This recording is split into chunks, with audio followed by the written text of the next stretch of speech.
Peace, peace, peace. This is your boy Juice Wonder with another episode of Smoke and Jokes, where we discuss today's topics while indulging in the greatest of herbal essences. And today's show is brought to you by no other than... Already rolled it this time. Double Grape Skywalker. Now, I ain't gonna lie to you. I smoked some yesterday, and I've been out of it. I'm off. You know what I'm saying? My equilibrium is off. So if you see me smoking that, you'll trust and believe. Oh shit. You know what I'm saying? Yeah, but so I wanted to talk to y'all about, the Bible. Specifically in how people are being led astray to what it means because they're not reading it in its proper context. So, the first problem we have is the fact of Genesis, right? People start off the story and they started from Genesis, meaning the first book placed in the Bible. But that's not the case. The first book in the Bible was actually Job. Yes, Job is actually the first book in the Bible, right? Do your history, look it up. Say, go on the internet and ask, is Job the oldest book in the Bible, right? Now, from this fact, we're gonna go into Job, and then I'm gonna give you historical context on why you are reading this and understanding this totally wrong.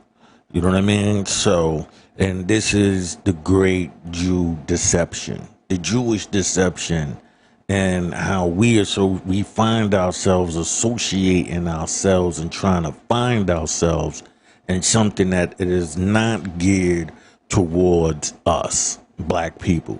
Right? Or white people, or Chinese people, any fucking body else outside of those people.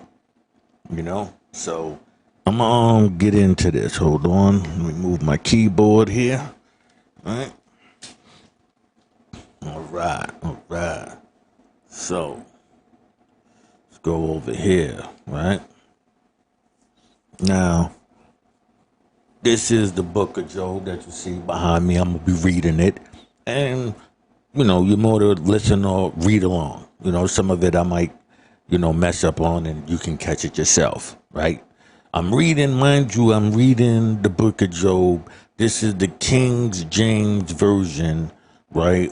The only reason why I'm reading the King James Version is because this was the first one, given to, basically the people over here. So, I'm going to take it from that, before we get new translations and all of this to cover things up that was said within the King James Version. Right. Okay. So it says, there was a man in the land of Uz, right, whose name was Job. And that man was perfect and upright and one that feared God and eschewed evil. Right. Now, the reason why I highlighted, Uz is because let's go into the land of Uz. Right. It goes. Hold on. I don't know if you can see this because this is a small print. So I'm going to try to bring it up on a different, what's the name? Hold on. This is mine. Alright. And this is this. No, can't see it there either. Can't see it there. Alright, so I'm gonna just have to read the land of Uz to you. Right? It goes, the land of Uz, Hebrew, right, is a location mentioned in the Old Testament, most prominently in the book of Job, which begins, there was a man in the land of Uz, whose name was Job. According to Rashi, right? Uz is actually a ram, as Uz, the firstborn son of Abraham's brother, as noted in Genesis 22:21, was the children of Nachor, which is a ram. See Rashid's comment in Job 1:1.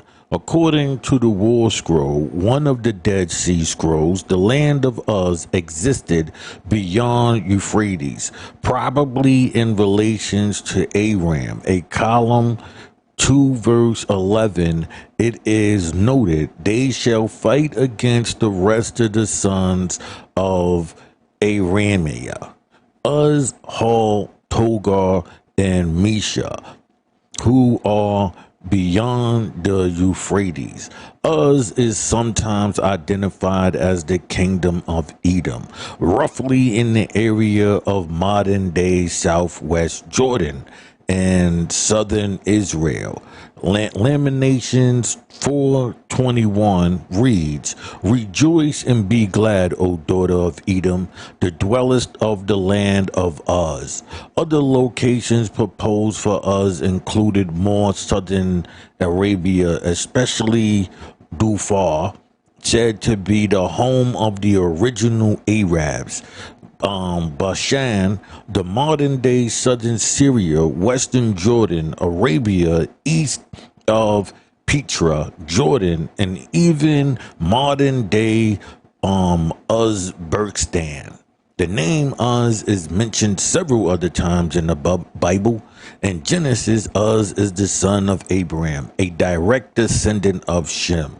In Genesis 32:36-28, in 1 Chronicles 1:42, Uz is the son of Dishan.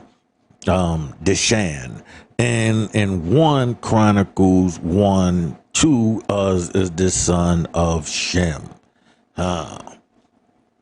So, just historically giving you the context of this is the speaking of a group of people, and so sometimes you could listen and it'd be proposed as a person, but it could be also a region, a group of people, not just a name meaning Job as a person, but Job as a tribe.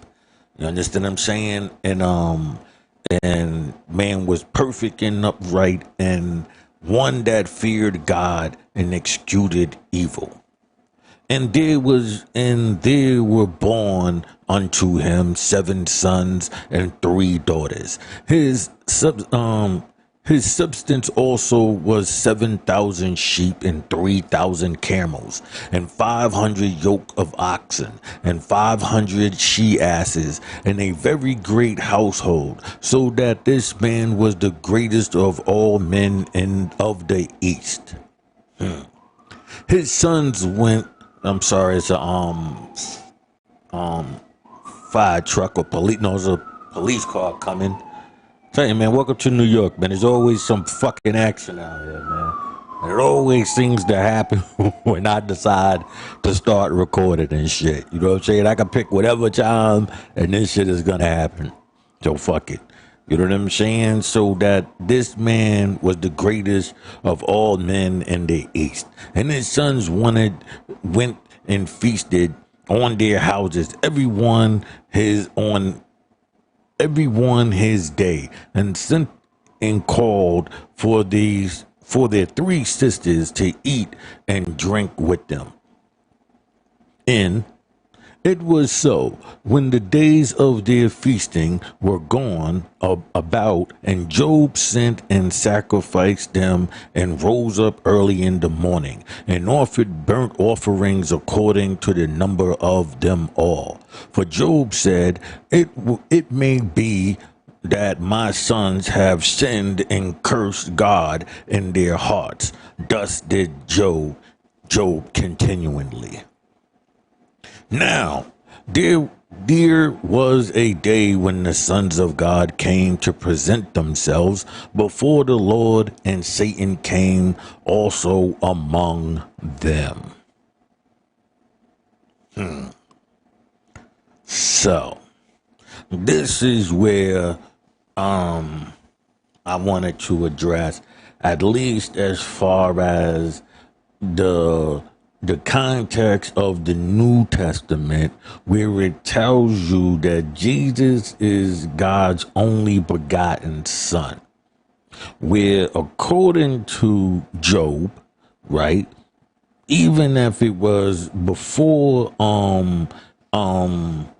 Genesis, or Genesis was first, regardless to the fact, it's still before the New Testament, and it clearly states there was a day when the sons of God, sons multiple, right, came and presented themselves before the Lord, and Satan came along with them. Right? So you just keep that in mind, because I'm going to get into more of that in a minute. And the Lord said unto Satan, Whence cometh thou? Then Satan answered the Lord and said, From going to and fro in the earth, and from walking up and down it. Pay attention to that. Walking amongst the earth, right? Satan roams around the earth, right? Amongst the people, right? Keep that in mind, okay? And the Lord said unto Satan, Hast thou considered my servant Job, that there is none like him in the earth, a perfect and upright man, one that feareth God and escheweth evil? Right? Then Satan answered the Lord and said, Doth Job fear God for naught? Has not thou made a hedge about him, and about his house, and about all that he hath on every side?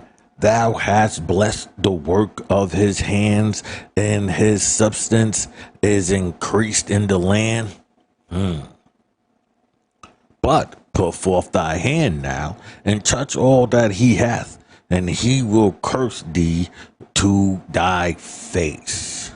And the Lord said unto Satan, Behold, all that hath is in thy power. Only upon him put not forth thine hand. So Satan went forth from the presence of the Lord. So, my question is if this is an all-knowing God, right?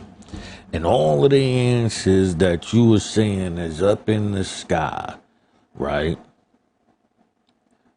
This God is being swayed by the devil, right? Being swayed by him.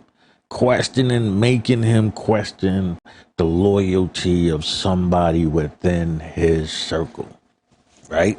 Now, you can look at this in two ways. Is the devil just basically, because, Satan just means accuser, right? So is Satan in this context the side of a king that questions the people that he look out for? I look out for him, he good. He loves me because I look out for him. But what if I don't? What if I didn't look out for him? Would he still love me in the same way? Right? So you can look at it in one or two ways. And either way, the temptation of that is above God. Because God gives in to the questioning of Satan. You know what I'm saying? He gives in. He says, okay, well, only way for us to find out is if you go do it. But I tell you what, just don't touch him. You can do anything around him, but just don't touch him. Right? And so you might say, nah, he wasn't tempted by, the God wasn't tempted by the devil. But let's go further. Right? And there was a day when his sons and daughters were eating and drinking wine in their eldest brother's house. And there came a messenger unto Job and said, the oxen were plowing and the asses feeding and beside them, and the sea bands fell upon them and took them away. Yeah, they have slain the servants with the edge of the sword, and I am only escaped alone to tell thee. Right? So let's go to history again, and let's look at who? The sea bands, right? The sea bands, or sea bannings, right? Hebrew, were an ancient people of South Arabia. They spoke the Sabaean language, one of the oldest South Arabian languages.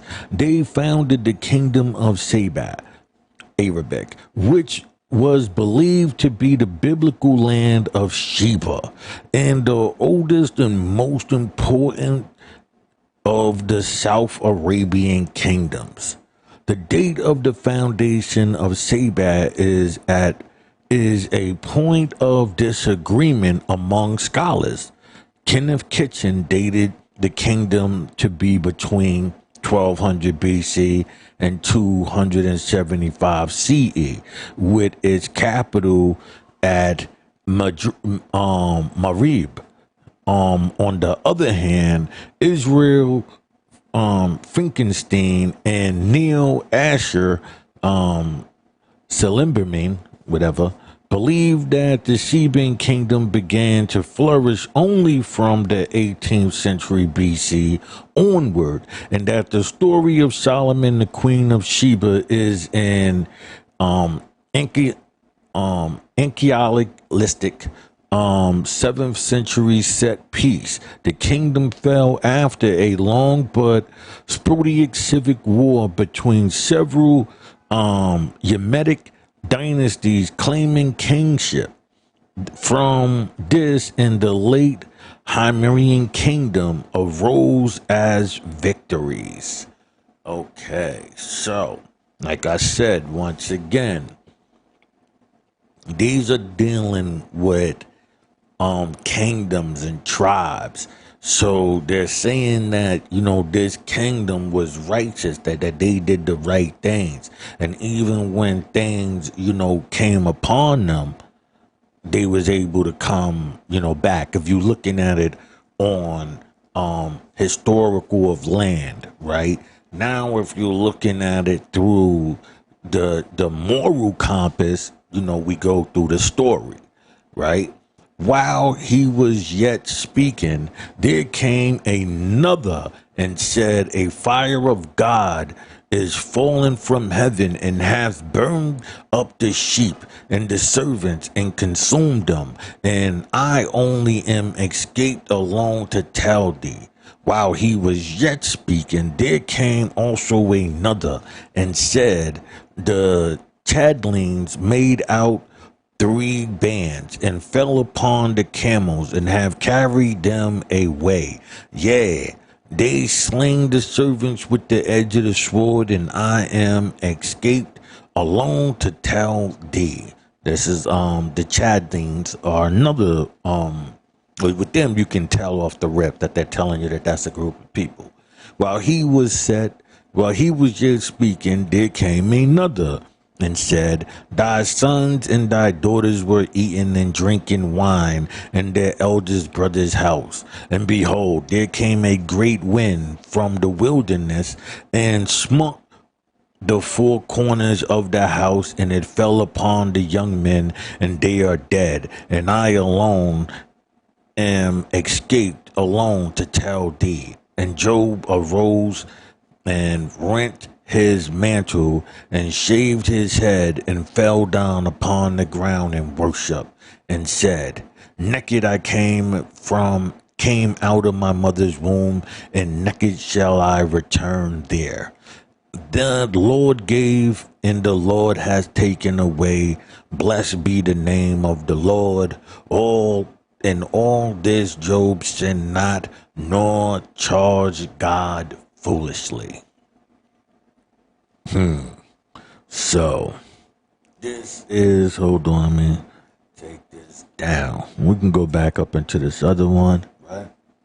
Goes, so as we look in, right, we can tell that Job, right, is going through this because of a test to see how loyal he is based on, right, Satan going to God and basically questioning if this dude was really who he claimed to be. That's all he needed to do. You know, God gave an argument for him at first and then turned around and said, you know what? Let's find out. Let's find out how loyal he is. But I tell you what, just don't touch him. Right? So now let's take a step back and let's evaluate God. Right? Let's evaluate God. No. Matter of fact, before we evaluate God, let's go a little further, right? Because there's some stuff that I said and I need it to be addressed, right? So let me come back here, all right? Come here, all right? Boom. Let's bring this up for y'all, all right? All right. 2. Again, there was a day when the sons of God came to present themselves before the Lord, and Satan came also among them, and to present himself before the Lord. And the Lord said unto God, From whence thou cometh? Which cometh thou? And Satan answered the Lord and said, From going to and fro in the earth, and from walking up and down in it.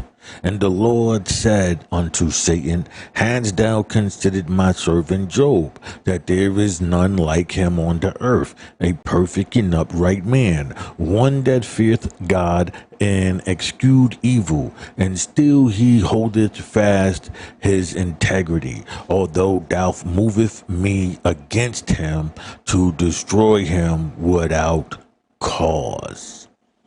And so it proves that Satan can tempt God.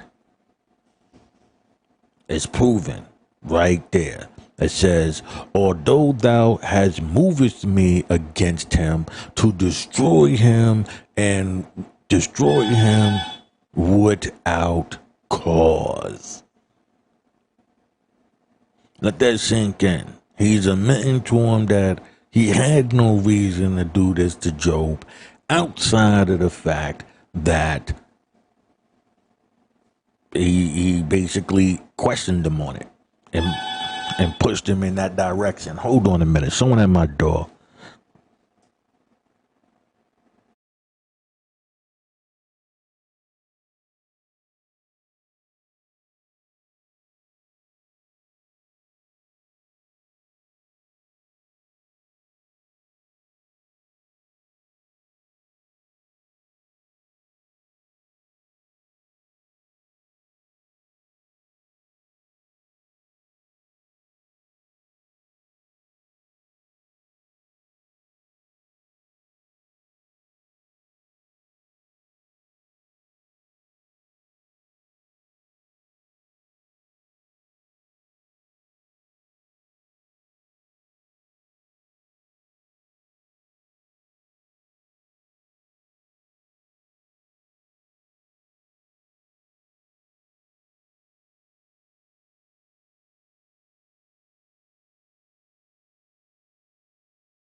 Okay, my fault.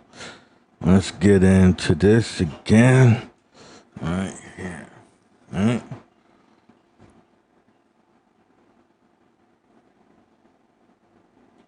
Hold on. My fault. Right. Let's get into this. All right. Says, although thou movest me against him to destroy him without cause. And Satan answered the Lord and said, skin for skin, yeah, all that man hath will be given for his life.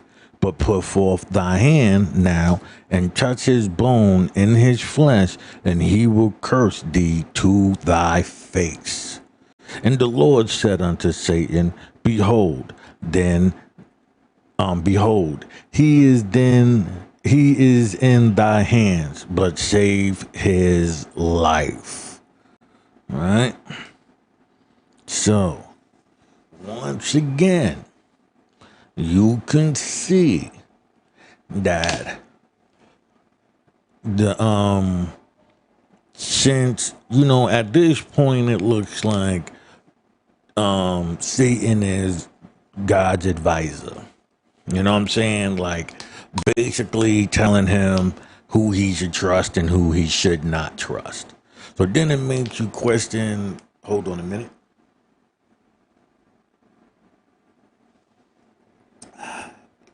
Gotta love that ruby red. Gotta love the ruby red. All right? So, in this, you would question, to what level is, forgive me, I'm looking for my lighter. It's a bad day for me, huh? To what extent, pardon me, I'm over here looking at my weeds while I'm looking for my lighter. You gotta ask yourself, to what extent is Satan? You know what I'm saying? To what extent is his role in this? Because he clearly has the power of persuasion, right? He can convince God to do something that he doesn't want to do. He freely admitted it, right? God didn't want to do that. Although thou movest me against him to destroy him without cause. And then here he goes again. Well, okay. And Satan answered the Lord and said, skin for skin, yeah. All that a man hath will he give for his life. Meaning that, if it was a choice to live or material items, of course he's gonna take living and give up all material items, right? So, but put forth thy hand and touch his bones in his flesh, and he will curse thee to thy face. Hold on, I didn't even bring that up for y'all. Pardon me. All right. It says right there, you can see it says, although thou hast movest me against him, right? Hold on. To destroy him without cause. And Satan answered the Lord and said, skin for skin, yeah. All that a man hath will he give for his life. But put forth thy hand now and touch his bone and his flesh, and he will curse thee to thy face. So he's just basically telling him, you are still buying this person's love. That's one thing that I live by when I read this, of question the people around you. I do believe in that. I do believe that simply just having people around you and thinking that because you look out for them, that they love you and they care about you and they give a fuck about you. Not the case. You could look out for somebody and give them everything. That don't mean they give a fuck about you. They just give a fuck about what they can get from you. You know what I mean? So on that, like I said, since the Bible is written in levels, You understand what I'm saying? The level of the king is to understand the people around him. Never be ashamed to question, the people around you. And is it based on what you do for them? Or is it based on them genuinely having love for you? So you look at this in stages, on levels, and understanding historically, right? And the morals and principles that one gets rewarded for being this type of upstanding person, right? So went Satan forth from the presence of the Lord and smote Job with sore boils from the soils of his feet unto his crown. And he took his potsherd of scrapes. He took his potsherds to scrape himself withal. And he sat down among the ashes. Then he said to his wife unto him, Dost thou still? Then said his wife unto him, Dost thou still restrain then integrity? Curse God and die.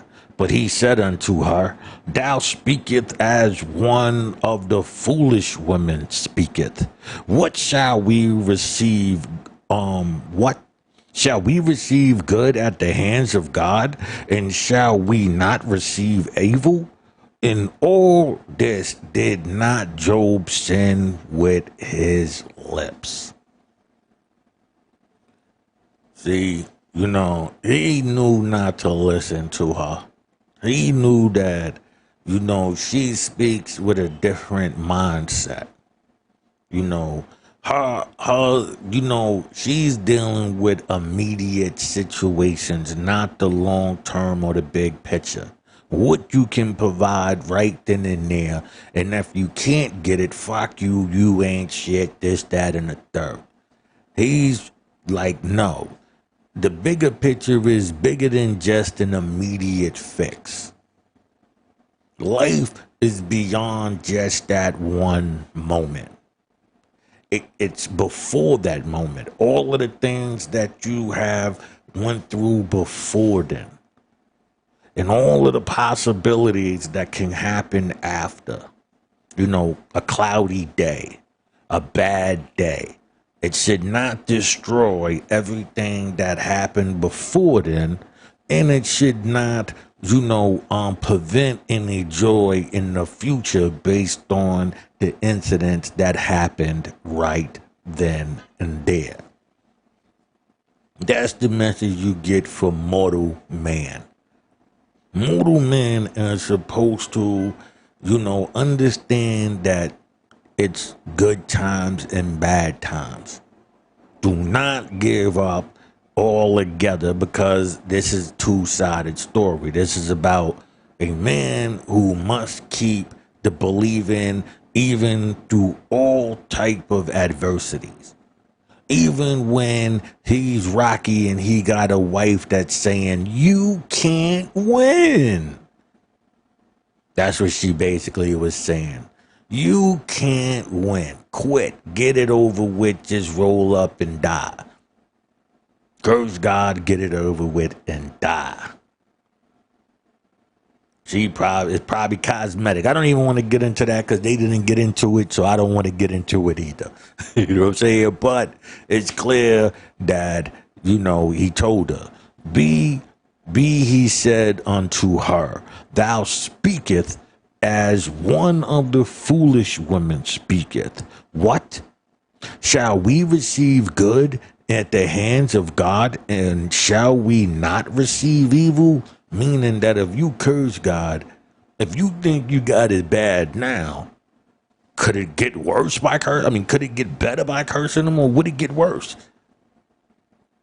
So stay on the right path was what he was saying, right? Send his lips. Now, when Job's three friends heard of this evil that was come upon him, they came everyone from his own place. Eliphaz, the Temanite, and Bildad, the Shuhite, and Zophar, the Naamite, for they had made an appointment together to come to mourn with him and comfort him. And when they lifted up their eyes afar off and knew him not, they lifted up their voice and wept. And they rent every one his mantle and sprinkled dust upon their heads towards heaven. So they sat down up with him upon the ground 7 days and 7 nights, and none spake a word unto him, for they saw that his grief was very great. Right? So now here it is, he's going through it. He got his friends with him, they coming to visit him, right? And you thinking that sure they supposed to be offering this great advice, but here we go. After this, opened Job his mouth and cursed his day. And Job spake and said, let the day perish wherein I was born, and the night in which I was said, there is a man child conceived. Let that day be darkness, let not God regard it from above, neither let the light shine upon it. Let darkness and the shadows of death stain it. Let the clouds dwell upon it. Let the darkness of the day terrify it. As for the night, let darkness seize upon it. Let it not be joined unto the day of the year. Let it not come unto the number of the months. Lo, let that night be solitary. Let no joyful voice come therein. Let them curse it that curse the day, who are ready to rise up their morning. Let the stars of the twilights thereof be dark. Let it look for light, but have none. Neither let it see the dawning of the day, because it shut not up the doors of my mother's womb, nor hid sorrow from mine eyes. Why die I not from the womb? Why die I not give up the ghost when I came out the belly? When did the knees prevent me? Why did the knees prevent me? Or why the beast that I should, or the breast that I should suck? For now should I have lain still and been quiet, I should have slept, then had I been at rest. The king and counselors of the earth which built docile places for them, or with the princes that had gold, who filled their houses with silver, or as in hidden ultimately birth I had not been, as infants which never saw light. There is wicked cease from troubling, and there the weary are at rest. There the prisoners rest together, they hear not the voice of the oppressor. The small and the great there are, and the servant is free from his master. Understand those two rules right there. The prisoner rests together, they hear not the voice of the oppressor, right? So that's why you understand that. Wherein the light gives to him that is in misery, and life unto the bitter in soul, which shall long for death, but it cometh not, and dig for it more than more than for hidden treasures, which rejoice exceedingly and are glad. When they can find the grave. Why is light given to a man whose way is hid and whom God hath hedged him in?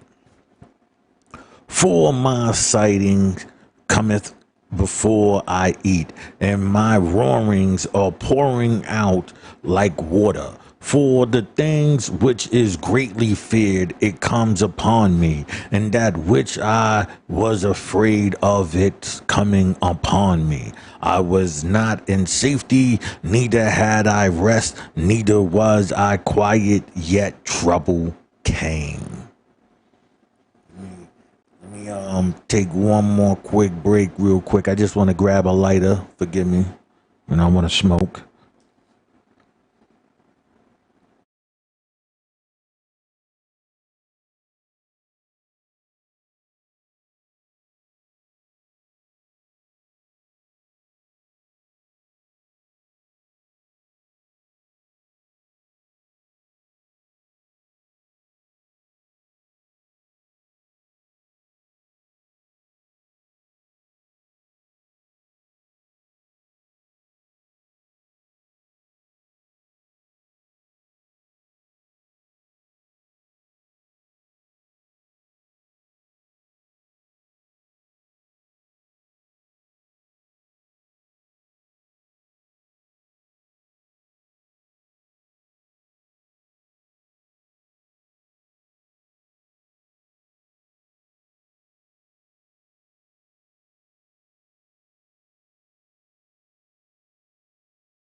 Ain't this a bitch? I can't find my goddamn lighter to save my life. I had to light up on the stove, motherfucker. Shit. Okay. I mean, forgive me for the people who are listening to this in a religious way and they mad that I'm pardon me. And then they mad that I'm cursing up a storm here. You know? But it's just what I am. It's just what I am. Alright? Now let's go into Job 2. Alright? It goes. Then Eliphaz, the Temanite, answered and said, if we assess to commune with thee, wilt thou be grieved? But who can withhold himself from speaking? Behold, thou hast instructed many, and thou hast strengthened the weak hands. The words have upholded him that was falling, and thou hast strengthened the feeble knees. You know, but now it comes upon thee, and thou faintest, and toucheth thee, and thou art troubled. Is not this thy fear, thy confidence, thy hope, and thy uprightness of thy ways? Remember, I pray thee, whoever perishes being innocent, or where were the righteous cut off? Even, let me stop smoking this. Let me just take one more puff. Pardon me. This shit's fucking with me already.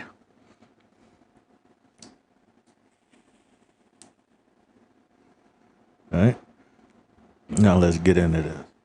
All right.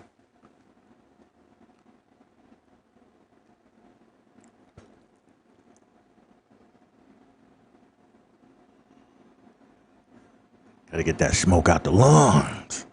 Okay. Remember, I pray thee, whoever perishes being innocent, or where were the righteous cut off? Even as I have seen, they that plow iniquity and sow wickedness reap the same. By the blast of God they perish, and by the breath of his nostrils they are consumed. The roaring of the lion, the voice of the fierce lion, and the teeth of the young lion are broken. The old lion perishes for lack of prey, and stout lions whelp are scattered abroad. Now, this is what I wanted to get into. This is where you've seen the pictures coming up. Right? See right here? Let's go through this. Right? See this? This is the Epic of Gilgamesh. And this is where the whole how you say, the break off, like this is like a sequel to a, like these religions are just sequels of empire rules, based on this story. So everybody keeps trying to find a way to write themselves into the story. Like now you'll see people take the cities and the lands of those places and they associate themselves with it, like the Moabites and whatever, So, let me come here. Now, if you look at this picture right here, right, you can see that he holds the slingshot like who? David and Goliath. He holds that slingshot like that. He holds the lion. Excuse me, I got the hiccup.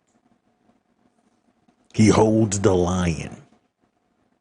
The same lion that is mentioned in the first book of the Bible, which is Job, right?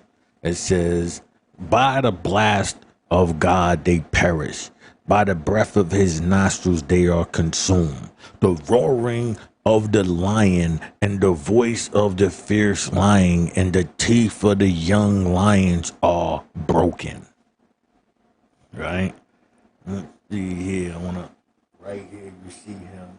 He's gripping the lion. Right? He's gripping the lion by the throat. Right? You see right here. Now this is in modern times. They still keep their statues going. Y'all just fooled. Y'all don't know what they are really following. Y'all looking somewhere else, and that's what gives them the power over you. You understand what I'm saying? And this picture right here is deep. This picture right here is gonna be the catalyst of where Christianity came from. Christianity, or Jesus, should we say, is a representation of Enkidu. As you see right there, that's Enkidu, the fisherman, right, with the fish pouring out. Jesus. Right, we'll get into this because I will be, along with reading the Bible, I will be reading you the Epic of Gilgamesh. We will be going through this. You understand what I'm saying? And I will be proving historically what you are under, what system you are truly under. This is more than just a religious Bible reading. This is history, and this is the revelations of the trick that you have been put under. And with this, we will learn, the Freemasons, where they say they're the devil, because when you go to it, if you walk up to a Freemason, especially in certain situations, they'll say, from whence thou come. And so you understand what your answer is supposed to be from to and fro, right? Up and down, walking up and down, right? You understand that's your response.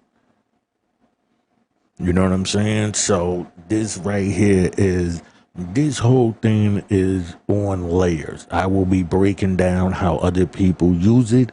I will be breaking down how a system, is created to blind you and you thinking you under one thing when you're really under this whole system here. So as I'm putting this up for you, I want you to understand what is taking place. I want you to understand that. I want you to understand what you are seeing. Hold on, let me, as a matter of fact, let me bring this up on a larger scale. All right? So now, like as you can see right here, now it's written in cuneiform. That's like outside of the hieroglyphics, this is the oldest known written language known to man. Right? And so this is where the story of Epic of Gilgamesh comes from, and also, the basis of religions outside of that area. Right? So, let's go through this again, go through some more. Right? Now, as you look right there, you can see that, like I said, look right here. You can see him holding the lion, but you also see the sling in his hand. And, the sling in his hand is that of David, which was also a king, that came up through humble beginnings. Just like how Moses started, because they all connected. They all the same story, just retold in a different way. Because it's just the morals and the stories that matter. The characters really didn't matter. You know what I'm saying? So like you see right here, Epic of Gilgamesh, you see him, fighting the lion. Right? And like I said, they keep these statues up even to this day. As you can see, that's a well-kept building, right there. And this is what I wanted you to see, because this is, like I said, the Epic of Gilgamesh. And you also see Ikadu, and you see the fish, right, the fisherman, right, in which, if you know Jesus and the story of Jesus, right? So, bring this back down like this. Hold on. My fault. Right. So now that we got that, let's now you understand that this right here is just a story being told and retold over and over. You know what I'm saying? Through different parts of the Bible, you would have to first had read the Epic of Gilgamesh, right? And then read that if you taking it without the brainwash, without the indoctrination from mothers, fathers, brothers, uncles, whatever, the world around you today, right? If you was to ever erase that, you would have to read it from the understanding of the Epic of Gilgamesh first. You know what I'm saying? So if you have never read the Bible and you have never really been indoctrinated into any type of religion, meaning the three major religions, you would have a great chance of understanding what was written due to the fact that you wasn't indoctrinated and already told what it means. You were able to read it and go, wait a minute. Okay, here's the story. Then you do your research. Like I said, go look up the oldest book in the Bible. The oldest book in the Bible is not Genesis. It is actually Job, right? Job is the oldest book in the Bible. And so Job is how you get the sequel to the Epic of Gilgamesh. It's a break off. This is the king once again. You understand what I'm saying? Amongst his, his people. You know what I'm saying? And now they're switching up the wordings, you know what I mean? So now it's Satan, and so you wouldn't know Satan is, this type of person and this, that, and the third.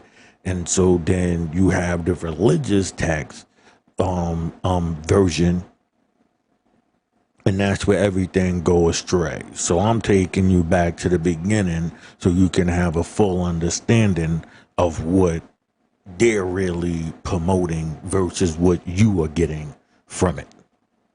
You understand what I'm saying? Now a thing was secretly brought to me, and my ears received a little thereof. I thought from my visions of the night, and deep sleep falleth on men. Fear cometh upon me, and trembling which made all my bones to shake. To a split pass, then a spirit passed before my face. The hairs on my flesh stood up, and it stood still, but it could not discern the form thereof. An image was before my eyes. There was silence, and I heard a voice saying, shall mortal man be more just than God? Shall a man be more pure than his maker? Behold, he put no trust in his servants, and his angels he charged with folly. How much less in them that dwell in houses of clay, those foundations of the dust which are crushed before moth. Now listen to what it said there. Shall mortal man be more just than God? Shall a man be more pure than his maker? Behold, he puts no trust in his servants, and his angels he charged with folly. He don't trust his own servants. And the angels, he's saying that they dicking around and fooling around. So you keep that in mind when somebody starts telling you certain things about, angels, and maybe that's why you're not, your guardian angel is fucking around. You know what I'm saying? Because he's saying they are. He's saying they're not doing their jobs. They are destroyed from the morning to evening. They perish for everyone forever without any regarding it. Doth not their excellence which is in them go away? They die then without wisdom. Okay. Let me see how much we've been going here, because I want to see if y'all want to still go with me. Yeah, let's end this right here.